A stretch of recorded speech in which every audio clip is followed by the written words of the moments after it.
Hi, this is Richard Murray with another session of Parking Lot Theology. Here's a noodle baker. Is God human? Well, traditional thinking would say, no, he's divine, he's not human. But then when you think about it for a second, you might come back and say, well, Jesus was human. He was fully human and fully divine.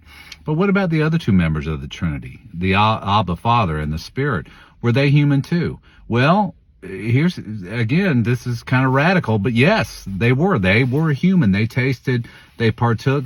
Humanity was weaved into them in their eternal state of being through Jesus. I mean, Jesus was one with the Spirit, and he was one with the Father. If you've seen me, you've seen the Father. The Father and I are one. And he wanted us to be one with him the way he was one with the Father and one with the Spirit, and that he heard the Spirit in all things and was led by the Spirit in all things.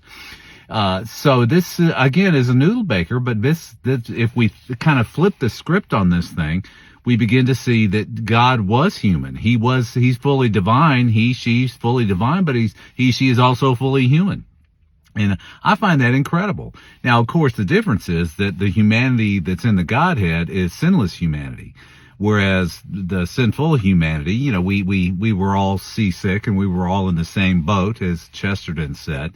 So I'm not a big believer in original sin. In fact, I don't believe in original sin, but I do believe that we were all corporately sick and that we ultimately are healed together. We don't leave anyone on the field. We're a one corporate body, and we were created pure and pristine. We misused our freedom corporately and individually, and we got sick. All right. But I mean, it is a sickness, and it is a sickness which can be cured and which God has cured and has sent the cure. Jesus is the cure. He is God's disallowance of evil.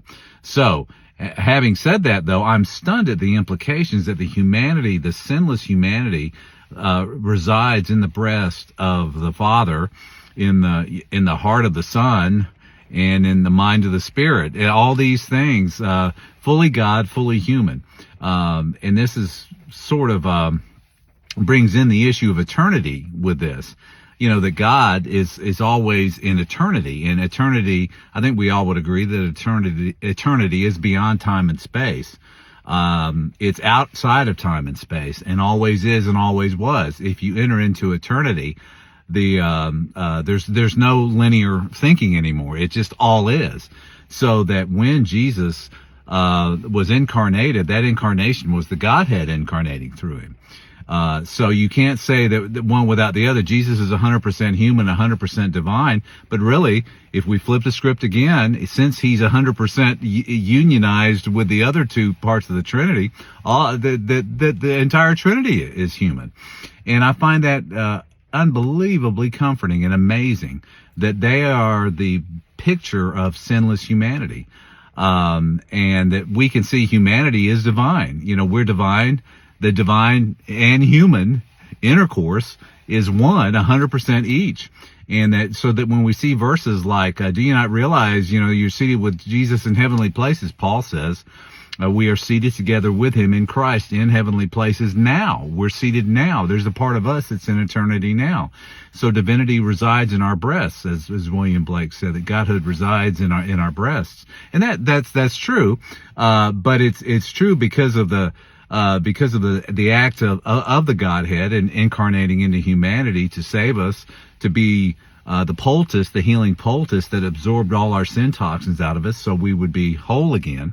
But in that humanity, we then weave with the divine, and we form one glorious new thing, one glorious new personage.